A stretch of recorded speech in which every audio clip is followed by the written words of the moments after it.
चलिए, तो आज हम लोग क्या पढ़ने वाले हैं, वैदिक सभ्यता के अंतर्गत जो ऋग वैदिक कालीन आर्थिक और धार्मिक जीवन को देखेंगे। ठीक है, चलो सबसे पहले हेडिंग में लिखेंगे क्या, वैदिक सभ्यता, जो कितना से कितना काल तक था, तो 1500 से लेके 600 ईसा पूर्व यानी BC। आज से अगर देखा जाए तो 3500 से लेके 2600 साल पुराना इतिहास को पढ़ रहे हैं, है ना। तो इसको दो कालखंडों में बांटा गया है। एक को बोला गया है ऋग वैदिक काल। क्यों बोला गया है? क्योंकि ऋग्वेद से इस काल के बारे में यानी 1500 से लेके 1000 BC के बारे में हमको जानकारी हुई है। इस वजह से इसका नाम क्या पड़ गया है, ऋग वैदिक काल। इसके बाद के काल को बोला गया उत्तर वैदिक काल। क्या बोला गया है? उत्तर वैदिक काल बोला गया है। क्यों बोला गया है? क्योंकि ये बाद का काल है, इसके बाद का काल है, इसलिए इसका नाम रख दिया गया है उत्तर वैदिक काल, जो 1000 ईसा पूर्व से लेके 600 ईसा पूर्व के बीच के समय को बोला जाता है। ठीक है, इसके बारे में हम लोग को जानकारी कैसे हुई, तो सामवेद से, यजुर्वेद से, अथर्ववेद से और भी बहुत सारे ग्रंथ जैसे कि ब्राह्मण ग्रंथ हो गया, आरण्यक हो गया, उपनिषद हो गया, है ना। इन सारे चीज़ों के मदद से, ग्रंथों की मदद से हम लोगों को इस काल के बारे में जानकारी हुई है। ठीक है, तो हम लोग ऋग वैदिक काल शुरू किए थे, जिसमें हम लोग राजनीतिक स्थिति, है ना, सामाजिक स्थिति को देख चुके। आज हम लोग ऋग वैदिक कालीन आर्थिक स्थिति को जानेंगे, आर्थिक स्थिति को या आर्थिक जीवन को जानेंगे। समझ में आया क्या जानना है? सबसे पहले जानना है कि क्या पढ़ना है, कहाँ पढ़ना है। ठीक है, ताकि सीक्वेंस बना रहेगा तो आदमी नहीं भूलता है। ठीक है, तो पहले हम लोग क्या पढ़े, ऋग वैदिक कालीन मतलब 1500 ईसा पूर्व से लेके 1000 ईसा पूर्व के बीच के, है ना। हम लोग देखे कि वहाँ के लोगों का रहन सहन कैसा था, कैसे मनोरंजन करते थे, कौन सा कपड़ा पहनते थे। ठीक है, फिर उसके बाद देखे कि इन लोगों का सामाजिक जीवन मतलब पारिवारिक जीवन कैसा था, सामाजिक जीवन कैसा था, इन सारे बातों को देखे। राजनीतिक जीवन कैसा था, राजनीति का सबसे छोटी इकाई, सबसे बड़ी इकाई, इन सारे मुखिया, इन सारे बातों को हम लोग देखे थे ऋग वैदिक कालीन के अंतर्गत। आज हम लोग ऋग वैदिक कालीन मतलब 1500 से लेके 1000 BC के आर्थिक जीवन को जानेंगे। ठीक है, कि आज से 3500 से 2600 साल पहले लोगों का आर्थिक जीवन कैसा था, इसके बारे में देखेंगे। ठीक है, देखिए आर्थिक जीवन के रूप में अगर देखा जाए तो ये लोग थे, पशुपालन को बहुत ज़्यादा ये कह सकते हैं बल दिए थे, क्योंकि शुरू में आर्य जो लोग थे वो भारत में आए थे। शुरू में तो वो लोग अस्थायी रहे होंगे, जाहिर सी बात है, तो अस्थायी थे, जिस वजह से वो लोग पशुपालन पे ज़्यादा महत्व दिए थे। ठीक है, तो यहाँ से एक सवाल बनता है, क्या ऋग वैदिक कालीन लोग ज़्यादा महत्व किसको दिए हैं, पशुपालन को या कृषि को? तो बता दीजिएगा, पशुपालन को ज़्यादा महत्व दिए, क्योंकि इन लोगों को अभी पता नहीं था कि कौन सा मौसम में कौन सा खेती होता है, कौन सा फसल होता है ना। जिस वजह से ये लोग है ना, इन लोगों का रुझान कहा जा सकता है कृषि के क्षेत्र में नहीं था।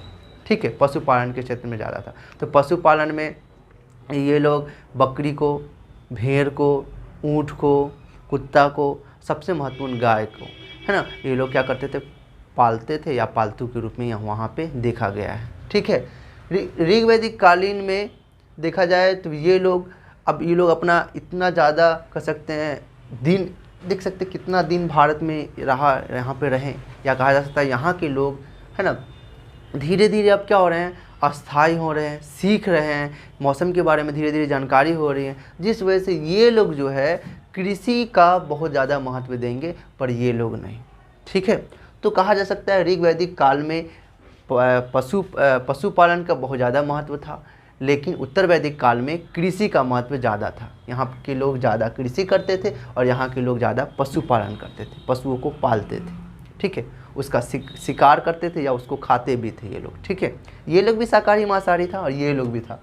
ठीक है, चलिए, तो अब हम लोग ऋग वैदिक काल में सबसे पहले हम लोग देख लेते हैं कि ये लोग जो थे ज़्यादा महत्व किसको दिए थे, पशुपालन को दिए थे। ठीक है, पर यहाँ के हम कृषि के जीवन को भी जानेंगे, पशुपालन की भी ज़िंदगी को जानेंगे। ठीक है, दोनों को जानेंगे कि कैसा स्थिति था। पशुपालन में देखा जाए तो ये लोग का सबसे पवित्र जो था,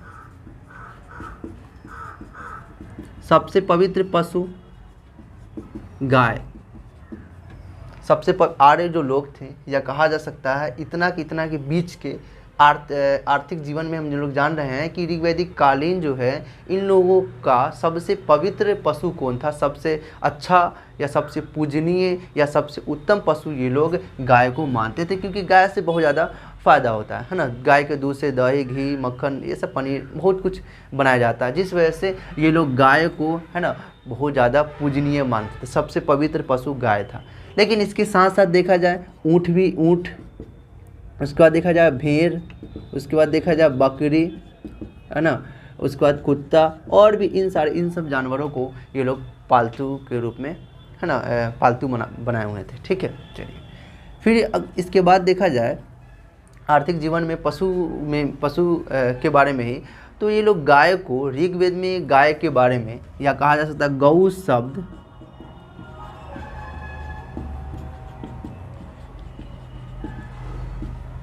176 दफ़ा किया गया है। गौ शब्द का उल्लेख कितना दफ़ा किया गया है? 176 दफ़ा किया गया है। ठीक है, तो सिंपल सा यहाँ से एग्जाम में सवाल आ जाएगा कि ऋग्वेद में ऋग्वेद में गौ शब्द का यानी गाय शब्द का उल्लेख कितना दफ़ा किया गया है? तो बता दीजिएगा 176 दफ़ा किया गया है। ठीक है, ऋग्वेद में शतपथ ब्राह्मण ग्रंथ में एक ब्राह्मण ग्रंथ जिसका नाम है शतपथ। ठीक है, शतपथ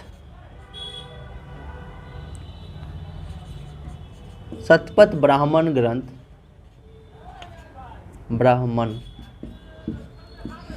शतपथ ब्राह्मण ग्रंथ है ना, जिसमें गाय को अधन्या कहा गया है। अघन्या कहा गया, क्या कहा गया है? अघन्या, या इसको वदन्या भी कहा गया है, या अदन्या भी कहा गया है। ठीक है, या अष्टकर्णी भी कहा गया है, कहीं कहीं इसको अष्टकर्णी भी कहा गया। अघन्या का मतलब होता है ना वध वर्जित, मतलब गाय को मारा नहीं जाएगा, गाय को मारा नहीं जा सकता, गाय को बलि ये सब देना दम सख्ती से मना है ना, उन लोगों के ऋग्वेद में ये कहा गया है। ठीक है, कि गाय को नहीं मारना है। ठीक है, वदन्या अदन्या भी यही है। अष्टकर्णी मतलब कुछ गायों के कान सीधे होते थे, तो वैसे गायों को अष्टकर्णी कहा गया है, कोई दिक्कत नहीं। तो शतपथ ब्राह्मण ग्रंथ में गायों को अघन्या कहा गया है, या वदन्या अदन्या अष्टकर्णी गायों को कहा गया है। अघन्या का मतलब है ना वध वर्जित, मतलब सख्ती से गायों को मारना मना है। ठीक है, नहीं, गाय को मारा जाना नहीं चाहिए। चलिए, उसके बाद देखा जाए तो एक व्यापारी है जिसका नाम है पनी। क्या नाम है? पनी। पनी नामक व्यापारी है जो गायों को चोरी करता है। गायों क्या करता है? चोरी करता है। तो इस पनी नामक व्यक्ति को है ना आर्यों का सबसे बड़ा शत्रु माना जाता है। ठीक है, क्योंकि आर्य लोग के पास जो गाय होती थी ना, तो ये जाता था, पनी नाम का व्यक्ति गायों को चोरी करता था वो। ठीक है, उसका व्यापार करता होगा मान लेते हैं, है ना। तो एक व्यापारी था, पनी नाम का कहा जा सकता है, एक व्यापारी था जो गायों का बहुत कह सकते गायों का क्या करता था? वो चोरी करता था वो। ठीक है, तो इसको क्या कहा जाता है? इसको आर्यों का सबसे बड़ा शत्रु माना जाता है, क्योंकि ये आर्यों से गायों को चोरी करके कहीं कहीं बेचता होगा, है ना। चलिए, तो पशुपालन में यही बात हम लोग को जानना है कि ये लोग शतपथ ऋग्वेद में 176 बार गाय शब्द का गौ शब्द का उल्लेख किया गया है, जिक्र किया गया है। शतपथ ब्राह्मण ग्रंथ में अघन्या अधन्या वदन्या अष्टकर्णी ये सब उल्लेख किया गया है। पनी नामक व्यापारी था, है ना, इसके बारे में हम लोग जाने, है ना। तो पशुपालन के बारे में इतना ही जिक्र किया गया। ठीक, अब हम लोग इसके कृषि के बारे में देख लेते हैं, मतलब कह सकते हैं खेती के बारे में हम लोग देख लेते हैं। ठीक है, कृषि शब्द का उल्लेख ऋग्वेद में 24 दफ़ा किया गया। कितना दफ़ा किया गया? 24 दफ़ा कृषि शब्द का उल्लेख किया गया। ठीक है, कृषि शब्द का उल्लेख 24 दफ़ा किया गया है। इसमें कृषि शब्द का उल्लेख 24 दफ़ा किया गया है। किसमें? ऋग्वेद में किया गया है। कोई दिक्कत है? नहीं। चलिए, इसके बाद देखा जाए तो यहाँ के जो लोग थे, आर्य जो लोग थे, ऋग्वैदिक कालीन जो आर्य लोग थे, ये लोग है ना चावल, जौ और उसके बाद देखा जौ, चावल, गेहूँ, इन सबसे परिचित है ये लोग का कहा जा सकता है प्रमुख आहार था। ठीक है, तो प्रमुख आहार के रूप में अगर देखा जाए, प्रमुख आहार मतलब भोजन, ठीक है, खाना। प्रमुख आहार के रूप में देखा जाए तो चावल, गेहूँ, उसके बाद देखा जाए तो ये जौ, ये सब ये जो थे प्रमुख इन लोगों का आहार था। इन लोग इससे क्या करते थे, भोजन बनाते होंगे। ठीक है, चलिए अब ये लोग जो कृषि करते थे, है ना, तो इसके लिए ऋग्वेद में अलग अलग शब्द को देखा गया। जैसे कि मान लो कि ये पूरा खेत है, क्या है ये, जैसा भी है लंबा चौड़ा जैसा भी खेत हो, नॉर्मली क्या खेत है, तो इस खेत के लिए ऋग्वेद में क्षेत्र का प्रयोग किया गया है। खेत के लिए किस शब्द का प्रयोग किया गया है, क्षेत्र के लिए, है ना। ऋग्वेद में खेत के लिए कौन सा शब्द का प्रयोग किया गया है, क्षेत्र के लिए किया गया, क्षेत्र शब्द का प्रयोग किया गया। कोई दिक्कत नहीं। ऋग्वेद में मान लो कि यहाँ पे क्या है, खेत जुता हुआ है, खेत क्या है, ये जुता हुआ है। ठीक है, सबसे पहले समझ, खेत जुता हुआ है। ठीक है, खेत जब जोताता है तो लाइनिंग बन जाता है ना, ये लाइन, इस लाइनिंग को ऋग्वेद में सीता कहा गया। क्या कहा गया, सीता कहा गया। क्या कहा गया, सीता। मान लेते हैं कि कोई यहाँ व्यक्ति है, ठीक है, क्या कर रहा है, ये हल चला रहा है। क्या कर रहा है, हल चला रहा है। ठीक है, तो ऋग्वेद में हल को क्या कहा गया है, लांगल कहा गया है। क्या कहा गया है, लांगल कहा गया है। किसको, हल को। ठीक है, चलिए, हल से क्या कर रहा है, जोत रहा है, तो इस लाइनिंग को क्या कहा गया है, सीता कहा गया है। कोई दिक्कत नहीं। ये जो ज़मीन है उपजाऊ ज़मीन है। ज़मीन कैसा है, उपजाऊ ज़मीन है। तो उपजाऊ ज़मीन को खेत, पूरे खेत को बोलेंगे, उपजाऊ हो बंजर हो सब तो खेते कहलाएगा ना, लेकिन उपजाऊ ज़मीन को ऋग्वेद में, है ना, उर्वरा कहा गया है। क्या कहा गया है, उर्वरा। यहाँ पे लिख देते हैं उपजाऊ भूमि। ठीक है, तो उपजाऊ भूमि को ऋग्वेद में क्या कहा गया है, उर्वरा कहा गया है। कोई दिक्कत नहीं। ये हल चला रहा है ये व्यक्ति, है ना, तो हल चलाने वाले को किवास कहा गया है। क्या कहा गया है, किवास कहा गया है। कोई दिक्कत नहीं। तो किवास किसको कहा गया, हल चलाने वाले को किवास कहा गया है, हल को लांगल कहा गया है। इस खेत को क्या कहा गया है, क्षेत्र कहा गया है। उपजाऊ ज़मीन को उर्वरा कहा गया है। हल का जो निशान है उसको क्या कहा गया है, सीता कहा गया है। ठीक है, चलिए ऊपर में मान लेते हैं कि बादल है। ठीक है, बादल को पर्यन्य कहा गया है, पर्यन्य कहा गया है बादल को। ठीक है, ऋग्वेद में।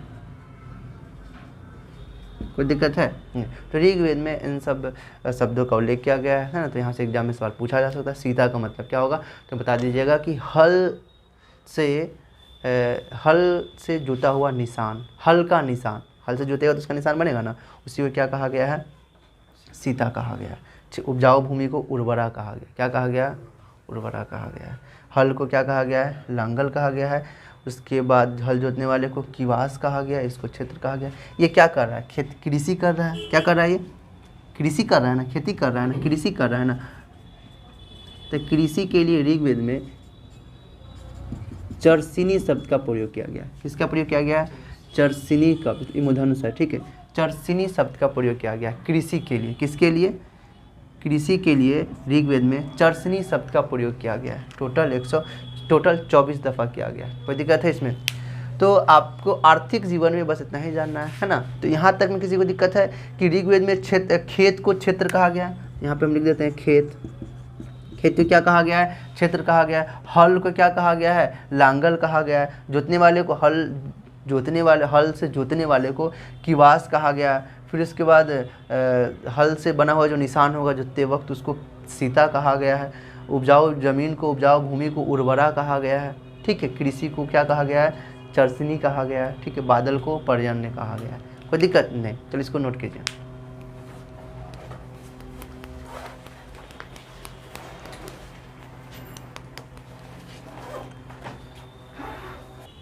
देख लो, ये लोग यहाँ पे है ना, गायों का बहुत ज़्यादा पवित्र माना जाता था। तो यहाँ पे अक्सर गायों के लिए युद्ध होता था।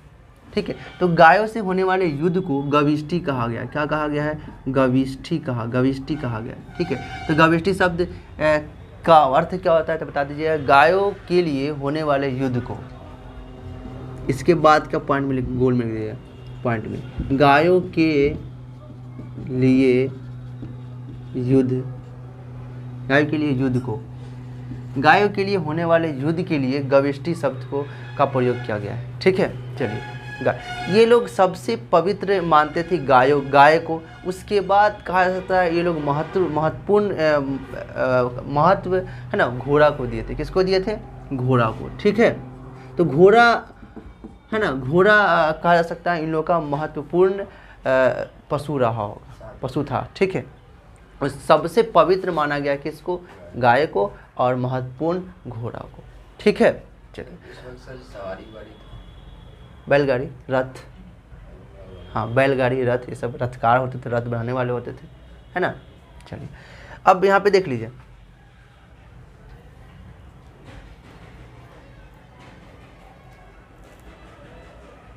नोट कीजिए, मिट गया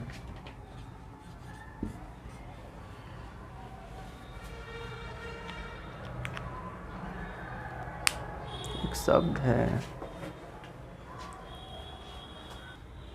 चलिए यहाँ पे देख लीजिए, ये लोग है ना, इसमें एक और था, खेती करने के लिए खाद के रूप में लोग गोबर का प्रयोग करते थे। किसका प्रयोग करते थे? गोबर का। ठीक है, मान लीजिए ये वाला गोबर है। ठीक है, यहाँ पे लिखे थे गोबर। गोबर के लिए करीसु शब्द का प्रयोग किया गया है। कौन सा शब्द का प्रयोग किया गया है? करीसु शब्द का प्रयोग किया गया। ठीक है, अब अनाज तो होगा, खेती होगा तो अनाज भी होगा, तो अनाज के रखने के लिए बर्तन होगा ना, तो बर्तन को कहा गया उर्दर। क्या कहा गया है? उर्दर। मान लीजिए कि यहाँ पे कोई अनाज हुआ है, अनाज को रखेगा बर्तन में। ठीक है, ठीक है, बर्तन के लिए क्या कहा गया? उर्दर शब्द का प्रयोग किया गया है। कोई दिक्कत है यहाँ पर? ठीक है, एक और बात जान लीजिए पशुपालन में कि बाघ का और हाथी का, बाघ का हाथी का ऋग्वेद में उल्लेख नहीं किया गया है। ऋग्वेद में उल्लेख नहीं किया गया। कोई दिक्कत नहीं। अब बाघ और हाथी, बहुत सारे जानवरों का भी उल्लेख नहीं किया गया होगा, लेकिन बाघ हाथी क्यों लिखे? क्योंकि इससे पहले हम लोग जो पढ़े थे ना हड़प्पा सभ्यता, तो हड़प्पा सभ्यता में बाघ और हाथी का उल्लेख किया गया है। ठीक है, और हड़प्पा सभ्यता में खास बात क्या है कि गाय का उल्लेख नहीं किया गया है। गाय के बारे में हड़प्पा सभ्यता में ज़्यादा जिक्र नहीं है। ठीक है, अब देखो वैदिक सभ्यता में गाय को पवित्र माना गया, सबसे उत्तम, सबसे पूजनीय माना गया है गाय को, क्योंकि गाय से बहुत ज़्यादा फायदा भी होता है। ठीक है, लेकिन हड़प्पा सभ्यता के जो लोग थे वो गाय को कह सकते हैं एकदम, गाय के बारे में उनको जानकारी नहीं था कि गाय के दूध से इतना कुछ बनता है, गाय के दूध से इतना फ़ायदा होता है, उसको पता ही नहीं था, है ना। तो वहाँ से एक सवाल बनता है, क्या हड़प्पा सभ्यता के लोग गायों के बारे में जानते थे? तब बता दीजिए, जानते होंगे हाँ, लेकिन गायों को पवित्र के रूप में या सबसे उत्तम के रूप में या सबसे पूजनीय के रूप में नहीं मानते थे। ठीक है, क्योंकि हड़प्पा सभ्यता में बैल का उल्लेख किया गया है। जब बैल है तो गाय तो होगी ही, लेकिन इस हिसाब से देखा जाए तो पवित्रता के रूप में देखा जाए तो वो लोग गाय को पूजनीय पवित्र के रूप में नहीं मानते थे।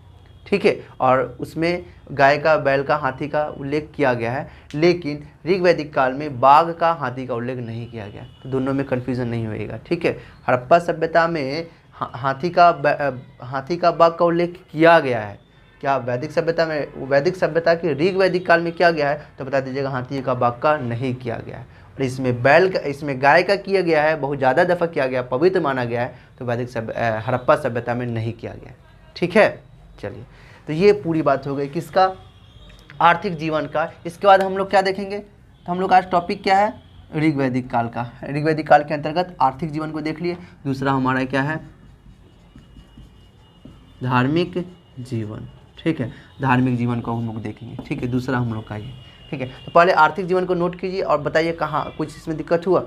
नॉर्मली बात है कि ये लोग पशुपालन और कृषि दोनों करते थे, लेकिन सबसे महत्वपूर्ण ये लोग क्या करते थे? पशुपालन करते थे। ठीक है, पशुपालन में सबसे पवित्र पशु जो था गाय, ऊँट, भेड़, बकरी, कुत्ता, घोड़ा, इन सबको वो पालतू बनाए हुए थे। गौ शब्द का उल्लेख 77 दफ़ा किया गया है। गाय के लिए होने वाले युद्ध को गविष्टि कहा गया है। गाय को चोरी जो करता था एक व्यक्ति, बहुत ज़्यादा कह सकते हैं गायों को चोरी करता था, जिसको पनी कहा गया। क्या कहा गया?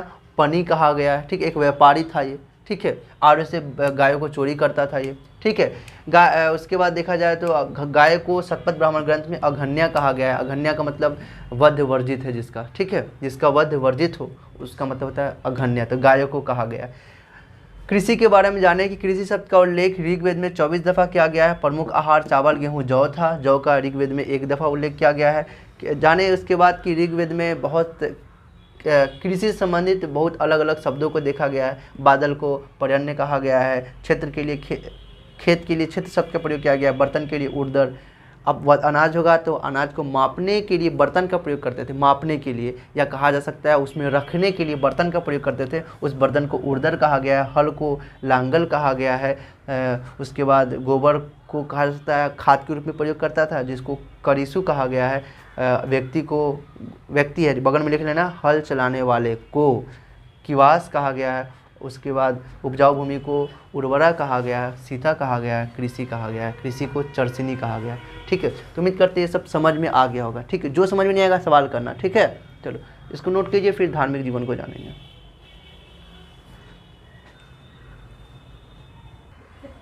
चलिए अब देखो, इसको सही कर लिया ना, पर्जन्य हम बता चुके थे।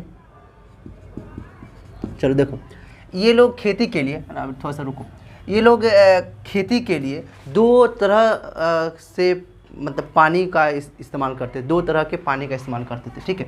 तो एक क्या था, सबको पता होगा इसी में, एक क्या होगा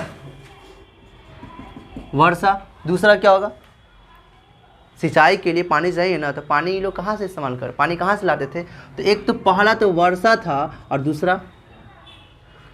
दूसरा कहाँ, जहाँ पे बारिश का पानी जमा हो गया होगा तो कहा जा सकता है तालाब होगा, या बड़ा सा जलाशय होगा, या ये लोग खुद से पानी खोद के भी निकालते थे तो कहा जा सकता है कुआं, ठीक है। इन सब का ऋग्वेद में उल्लेख किया गया है। सिंचाई के लिए 2 तरह से पानी का इस्तेमाल करता था। पहला तो नेचुरली, जो पानी तो नेचुरल है ही, लेकिन मतलब बारिश से जो डायरेक्ट पानी आ गया वो बड़ा सा तालाब में कह सकते हैं इकट्ठा होता था, उसका प्रयोग लोग करते थे। नदी का उल्लेख किया गया है, तो नदी के पानी से भी ये लोग अपना खेती बाड़ी करता था, ठीक है। लेकिन समुद्र का उल्लेख, समुद्र के बारे में एकदम स्पष्ट से ऋग्वेद में उल्लेख नहीं किया गया। 4 समुद्रों का नाम तो लिखा गया, लेकिन एकदम स्पष्ट नहीं बताया गया कि हाँ वही समुद्र है, क्योंकि अभी वर्तमान में वैसा कोई स्वरूप पता नहीं चल पा रहा है, ठीक है। चलिए, तो ये सब बात हम जो जाने, ये आर्थिक के जीवन में जाने। उद्योग धंधा के बारे में हम लोग देख लेते हैं। उद्योग धंधा है ना, उद्योग धंधा के बारे में, अगर धंधा चलो नहीं धंधा, ठीक है। उद्योग धंधा के बारे में देख रहे थे, ये लोग क्या करते थे, इस वक्त के जो लोग थे वो रथ प्रचलित था, रथ के बारे में लोग जानते थे, तो रथ बनाने वाला भी होगा तो रथकार था, ऊनी कपड़ा पहनते थे, बुनकर था, रथकार था, बुनकर था, चमड़ा से बनाने वाले को चर्मकार बोला गया है, कताई बुनाई करने वाले को बोला गया। देखो तो यहाँ पे हम लिख देते हैं कि इसको रथकार, इन सारे को बारे में जिक्र किया गया है, ठीक है। चलिए, एक तक्षण शब्द है ना, और एक और उसके बाद तक्षण शब्द है, जिसको बुनाई करने वाले को तक्षण कहा गया, ठीक है। चलो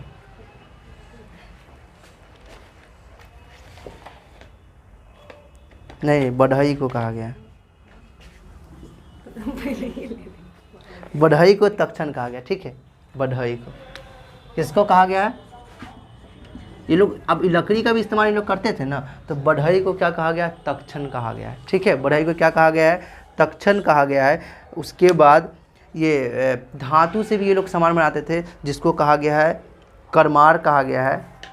उसके बाद कताई बुनाई भी करते थे, तो कताई बुनाई करने वाले को पेशकारी कहा गया है, या इसको सीरी भी कहा गया है, ठीक है। चलिए, उसके बाद हम लोग जान चुके हैं कि ये लोग लोहा को लोहा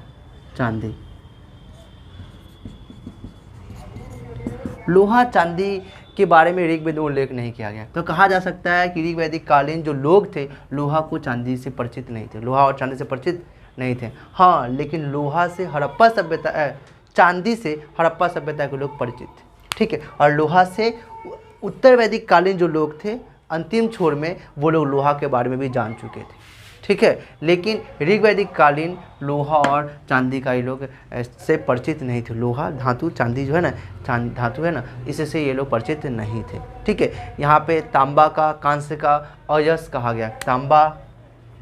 तांबा के लिए, उसके बाद कांस्य के लिए, कांस्य के लिए कौन सा शब्द का प्रयोग किया गया है? अयस शब्द का प्रयोग किया गया। अयस शब्द का प्रयोग किया गया है, कोई दिक्कत नहीं। कांस्य क्या होता है? टीन को और किसको, तांबा को मिला के अयस बनाया जाता है, कांस्य बनाया जाता है। एक ये भी धातु होता है, ठीक है। तो तांबा अयस के लिए ऋग्वेद में अयस शब्द का प्रयोग किया गया है, ठीक है। इस वक्त हम लोगों को पूरा स्थल जल मार्ग के बारे में पता नहीं चलता है। ऋग्वेद में जल मार्ग के बारे में उल्लेख नहीं किया गया है। ये लोग आपस में ही कहा जा सकता है स्थल मार्ग से, जमीन से ही वो लोग, है ना, वो लोग क्या करते थे, एक दूसरे से क्या कह सकते हैं, व्यापार करते थे, ठीक है। तो व्यापार करने का प्रमुख साधन जो ये लोग का था, वो गायों का करता था, घोड़ा का करता था और सामानों सब का करता था। तो ये लोग का कहा जा सकता है व्यापार जो लोग करता था तो वस्तु विनिमय प्रणाली था, सामानों को आदान प्रदान करता था, वस्तु विनिमय। इस वक्त है ना वस्तु विनिमय प्रणाली लागू था, सामान के बदले में सामान देता था, वस्तु विनिमय प्रणाली।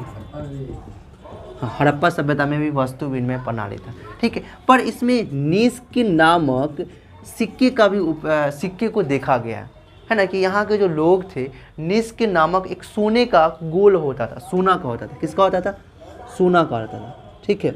सोना का रहता था गोल, जिसको लोग गर्दन में पहनते थे, ठीक है। अब देखो कोई भी चीज़ गोल रहेगा तो हम लोग क्या बोलेंगे? हम लोग सिक्का ही तो बोलते हैं, मतलब लोहा का गोल है तब सिक्का बोल देते हैं हम लोग। तो यहाँ पर भी निष्क उसका नाम था, ऋग्वेद में उल्लेख किया गया है, जो सोना का था। वहाँ के जो लोग थे गला में पहनते थे और इससे वस्तु विनिमय भी करते थे ये लोग, निष्क दे के कोई सामान लेना, है ना। तो जिस वजह से हम लोग कह सकते हैं कि ऋग्वैदिक जो लोग थे, है ना, सिक्का के बारे में बहुत अच्छे से परिचित नहीं थे कि सिक्का जो अभी जिस हिसाब से सिक्का का वैल्यू है उस हिसाब से वहाँ नहीं था। हाँ, पर इससे वो लोग वस्तु विनिमय करते थे, ठीक है। तो कहा जा सकता है कि यहाँ पे निष्क नामक सिक्के का उल्लेख किया गया है ऋग्वेद में। किसमें? ऋग्वैदिक कालीन में थे। ऋग्वैदिक कालीन सिक्के का प्रयोग करते थे, है ना। तो सिक्के का प्रयोग नॉर्मली वस्तु विनिमय प्रणाली के तहत करते थे और एक सिक्का का उल्लेख किया गया है जिसका नाम है निष्क, जो सोने का था। जो किसका था?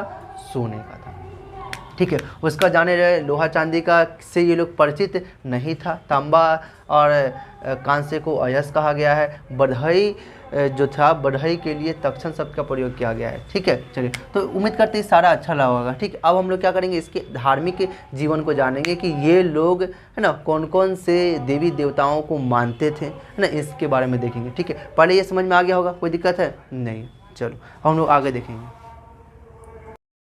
देखिए समझिए, तो वैदिक सभ्यता जो है 1500 से लेके 1500 से लेके 600 ईसा पूर्व के बीच को वैदिक सभ्यता बोला जाता है। वैदिक सभ्यता को दो कालखंडों में बांटा गया है। एक को क्या बोला गया है? ऋग्वैदिक काल, जो 1500 से लेके 1000 ईसा पूर्व के बीच के काल को क्या बोला गया है? ऋग्वैदिक काल बोला गया है। दूसरा को इसके बाद का काल है, इसलिए इसको क्या बोला गया है? उत्तर वैदिक काल बोला गया। क्या बोला गया? उत्तर वैदिक काल बोला गया। इसके बाद क्या है ना, उत्तर का मतलब होता है बाद, ठीक है। जो कि क्या होगा, 1000 से खत्म तो 1000 से शुरू और लास्ट 600 BC, मतलब ईसा पूर्व। कोई दिक्कत यहाँ तक था? नहीं। ऋग्वैदिक काल के अंतर्गत हम लोग राजनीतिक स्थिति, धार्मिक स्थिति, सामाजिक स्थिति, उसके बाद क्या था, धार्मिक स्थिति को आज जानना है ना, धार्मिक स्थिति को देखेंगे। चलो, ऋग्वेद कालीन जो लोग थे, याद देखो यहाँ पे 1500 से लेके 1000 ईसा पूर्व में जो लोग थे, वो लोग भगवान की पूजा या ईश्वर की पूजा जो करते थे वो क्यों करते होंगे? अभी हम लोग क्यों करते हैं? सुख शांति के लिए, अच्छा सेहत के लिए, उसके बाद देखा जाए तो संपत्ति में बढ़ोतरी हो, इसके लिए, है ना। तो ये लोग जो थे, है ना, ये लोग भी ईश्वर की आराधना करते थे, है ना। तो इसका रीज़न क्या था? तो वही सुख शांति के लिए करते थे, है ना। उसके बाद सेहत अच्छा हो इसके लिए करते थे, सुख शांति के लिए करते थे। फिर इसके बाद ये लोग देखा जाए तो संपत्ति में संपत्ति ये लोग किसको मानते थे? पशुओं को संपत्ति मानते थे। सबसे बड़ा संपत्ति देखा जाए तो गायों को मानते हैं। जिसके पास 100 गो 200 गाय है, 500 गाय है, मतलब वो सबसे धनी व्यक्ति है पूरे कबीला में, है ना। तो पशुओं को संपत्ति माना गया है ना। तो ये लोग ईश्वर से प्रार्थना करते थे कि हमारे संपत्ति में, मतलब पशुओं में बढ़ोतरी हो, ठीक है। और संतान प्राप्ति के लिए भी ये लोग पूजा करते थे या आराधना करते थे। कोई दिक्कत है? नहीं है ना। तो ये लोग जो लोग थे, मतलब आर्य जो लोग थे, ऋग्वैदिक कालीन आर्य जो लोग थे, ये लोग ईश्वर की आराधना अच्छा सेहत के लिए, सुख शांति के लिए, संतान प्राप्ति के लिए, फिर उसके बाद देखा जाए तो संपत्ति में बढ़ोतरी के लिए आराधना करते थे। आराधना ये लोग दो तरह से करते थे। एक तो स्तुति पाठ करते थे, पाठ। दूसरा क्या था? यज्ञ। यह है कि जय जय, यज्ञ बलि अर्पित करते थे। अब देखो, दो तरह से ईश्वर की आराधना करने का ये लोग का साधन था या तरीका था। पहला कि जो मंत्र है, ऋग्वेद में जो मंत्र है ना, उन सारे मंत्रों को दोहराते थे, स्तुति पाठ करते थे, मंत्रों को दोहराते थे। पहला तरीका यह था। दूसरा तरीका यह था आराधना करने का कि यज्ञ करते थे, बलि देते थे, ठीक है, जीवों को बलि देते थे और यज्ञ करते थे, है ना। तो इन तरीकों से ये लोग ईश्वर की पूजा करते थे। कोई दिक्कत है? नहीं। यहाँ पे ऋग्वेद में 33 देवताओं का उल्लेख है। ऋग्वेद में कितने देवताओं का उल्लेख है? 33 देवताओं का उल्लेख है। कितने देवताओं का उल्लेख है? 33 देवताओं का उल्लेख है, जिसमें 3 तरह के देवताओं को देखा गया है। एक देवता जो है पृथ्वीवासी है, पृथ्वीवासी। दूसरा जो है आकाशवासी देवता है। तीसरा जो है अंतरिक्ष।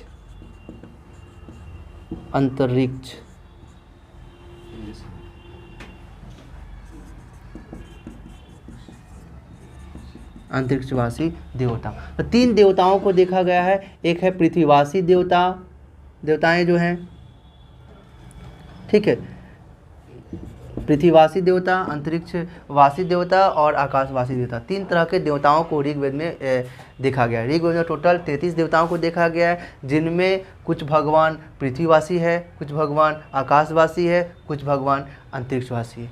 जैसे कि पृथ्वीवासी में देखा जाए तो पृथ्वी, उसके बाद देखा जाए तो सोम जंगल के देवता,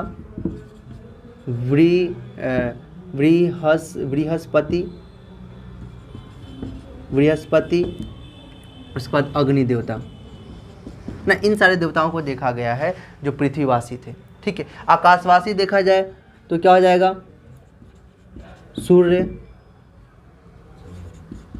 वरुण, इन सारे देवताओं को देखा गया। अंतरिक्षवासी देखा जाए तो क्या हो जाएगा? इंद्र, युद्ध के देवता, बारिश के देवता इंद्र।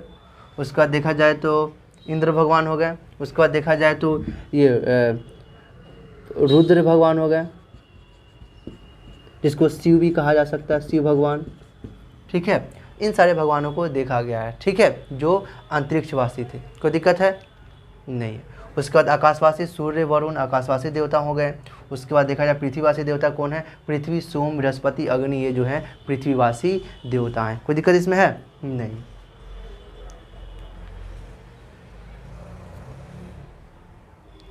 और भी देवताओं का उल्लेख किया गया है, जैसे कि मरुत है।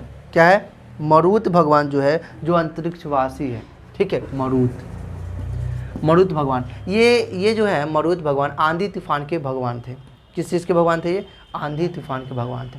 चलिए, तो ये समझ में आ गया होगा कि ऋग्वेद में कुल 33 देवताओं का उल्लेख किया गया है, जिसमें पृथ्वीवासी देवताएं थे, आकाशवासी, अंतरिक्षवासी देखा गया है, ठीक है। 3 तरह के देवी देवताओं को देखा गया है, जिसमें पृथ्वी सोम बृहस्पति अग्नि सूर्य वरुण इंद्र, है ना, मरुत को देखा गया, ठीक है। देखिए, ऋग्वेद में 250 बार इंद्र भगवान का उल्लेख किया गया है। इंद्र भगवान का उल्लेख किया गया है। कोई दिक्कत है?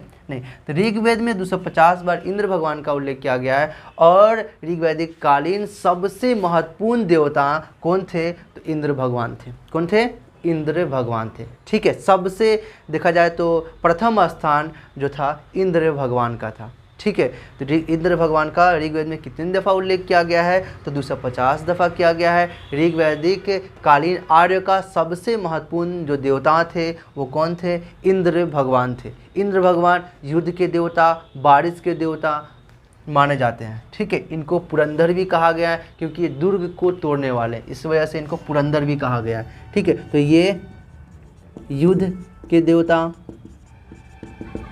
बारिश के देवता, ठीक है, इनको पुरंदर भी कहा गया है, दुर्ग को तोड़ने वाले, है ना।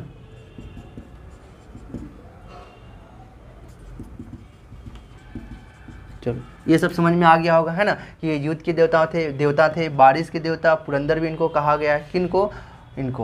इंद्र भगवान को। ठीक है, चलिए, इनका उल्लेख कितना दफ़ा किया गया? 250 दफ़ा किया गया। दूसरा स्थान पे है, 200 दफ़ा उल्लेख किया गया अग्नि भगवान का। ठीक है, तो अग्नि का कितना दफ़ा उल्लेख किया गया है? 200 दफ़ा किया गया है। ऋग्वेद में 200 दफ़ा किया गया है। इनका आर्य जो लोग का दूसरा स्थान इनका था। किनका था? अग्नि का था। इनका काम क्या था? तो ये ईश्वर और मानव के बीच में, है ना, संपर्क कराने का इनका काम था। ठीक है, तो कहा जा सकता है ईश्वर और मानव में संपर्क कराने वाले कौन थे? तो अग्नि थे। ठीक है, ईश्वर या भगवान। ठीक है, ईश्वर और मानव को संपर्क कराने वाले, ईश्वर और मानव को संपर्क कराने वाले कौन थे? तो अग्नि बन रहा। चलिए, तो समझ में आ गया होगा कि ऋग्वेद में अग्नि का 200 दफ़ा उल्लेख किया गया। तीसरा भगवान जो थे वरुण थे। ऋग्वेद में 30 दफ़ा वरुण का भी उल्लेख किया गया है।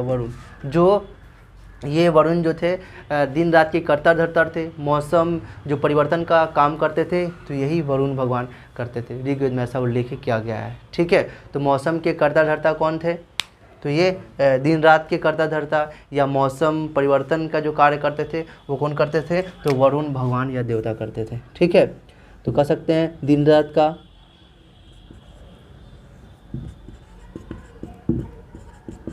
रात का कर्ता धर्ता। ठीक है, मौसम परिवर्तन का कार्य, मौसम परिवर्तन का कार्य भी यही करते थे। ठीक है, चलिए, तो ये हम लोग वरुण देवता के बारे में जान लिए। ठीक है, ऋग्वेद में इन सारे का उल्लेख किया गया और भी देवी देवताओं का उल्लेख किया गया है, जैसे कि मरुद जो हो गए, ये आंधी तूफान के देवता हैं। आंधी व तूफान के देवता। कोई दिक्कत है? यहाँ पे कोई दिक्कत है? नहीं। सोम भगवान का उल्लेख किया गया है जो जंगल के देवता है।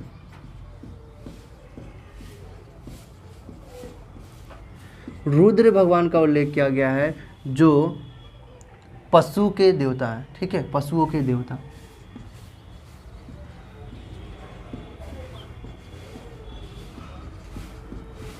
कोई दिक्कत है यहाँ तक? पूषण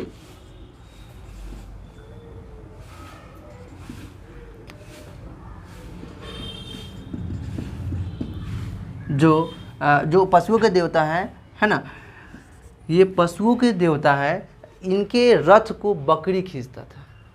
बकरी, ठीक है, खींचती थी बकरी। ठीक है, ये जो है पशुओं के देवता हैं। ये जो उत्तर वैदिक कालीन में इनको लोग शूद्रों के देवताओं के रूप में मानते थे। इनके देवता के रूप में शूद्रों जो थे, शूद्र के देवताओं के रूप में इनको माना जाता था। लेकिन ऋग्वैदिक कालीन में ये थे पशुओं के देवता। क्या थे?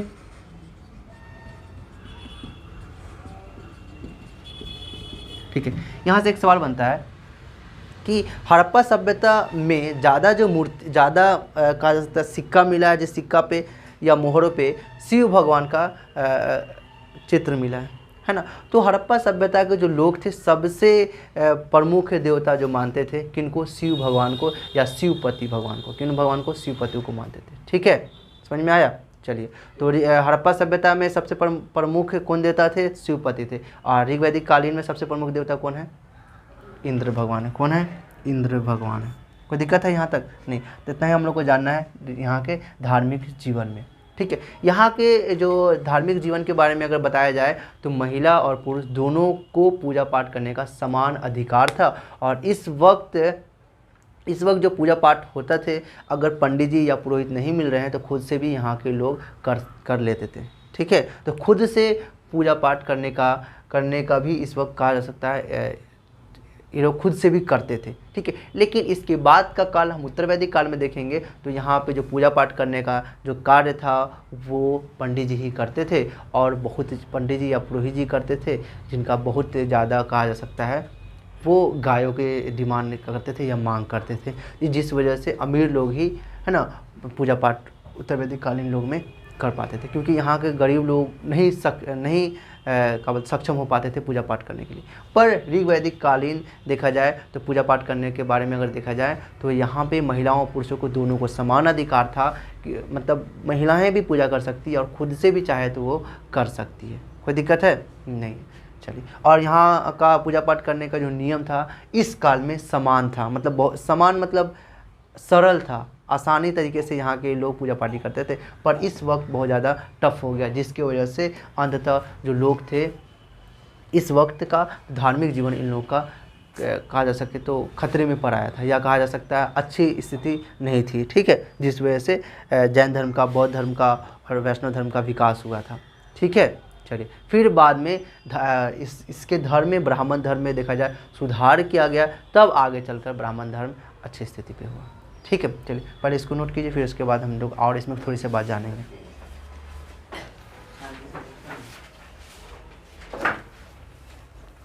नोट करो अरमान। सर जितना अभी मतलब सम्मिलित पाठ और यज्ञ बलि अर्पित।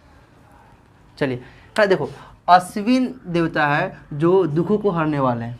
ठीक है, चलो, पूषण देवता जो हैं जिनको जो थे पशुओं के देवता थे। ठीक, ये ऋग्वैदिक कालीन है। ठीक है, तो उत्तर वैदिक काल में इन्हीं देवताओं को शूद्रों के देवता बोला गया है। ठीक है, और उत्तर वैदिक काल में ये रुद्र जो देवता है, उत्तर वैदिक काल में इनको पशुओं के देवता के रूप में माना जाता है। उत्तर वैदिक काल में, कब? उत्तर वैदिक काल में। ठीक है, इनको क्या बोला गया? शिवपति या शिव भगवान भी बोला गया है। कोई दिक्कत है? ये उत्तर वैदिक कालीन देवता है। ठीक है, चलिए, उसके बाद क्या है? आकाशवासी सूर्य, वरुण, मित्र आकाशवासी देवता है, अंतरिक्षवासी इंद्र, रुद्र, शिव। देखिए, एक और खास बात जान लीजिए, ईरानी पुस्तक है, जो प्राचीन पुस्तक है, ग्रंथ ले लेते हैं, प्राचीन ग्रंथ, नाम क्या है उसका? जिंद आवेस्ता। क्या नाम है? जिंद आवेस्ता। उसमें वरुण भगवान का नाम क्या लिखा गया है? अहुर मजदा लिखा गया। क्या लिखा गया है? हाँ, तो कहा जा सकता है ईरानी प्राचीन ग्रंथ जो है जिंद आवेस्ता, इसमें वरुण जो भगवान है इसके बारे में लिखा गया है, वरुण अहुर मजदा शब्द का प्रयोग किया गया है। अहुर मजदा शब्द का प्रयोग किया गया है। और जिंद अवेस्ता में ऋग्वैदिक 4 आर्य का उल्लेख किया गया है। ऋग्वैदिक या वैदिक सभ्यता के 4 आर्य देवताओं का उल्लेख किया गया है, जिसमें वरुण देवताओं का उल्लेख, जिसमें से एक वरुण देवता है जिनको ऋग्वेद में क्या लिखा गया है? अहुर मजदा लिखा गया है। ठीक है, उसके बाद मित्र को मित्र लिखा गया है। ठीक है, वायु भगवान को वायु भगवान लिखा गया उसमें। ठीक है, किसमें? जिंद अवेस्ता में।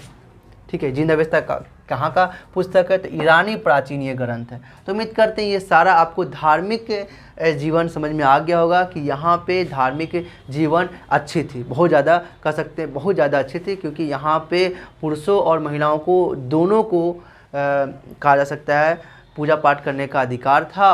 और बिना पुरोहित के खुद से भी ये लोग पूजा कर लेते थे।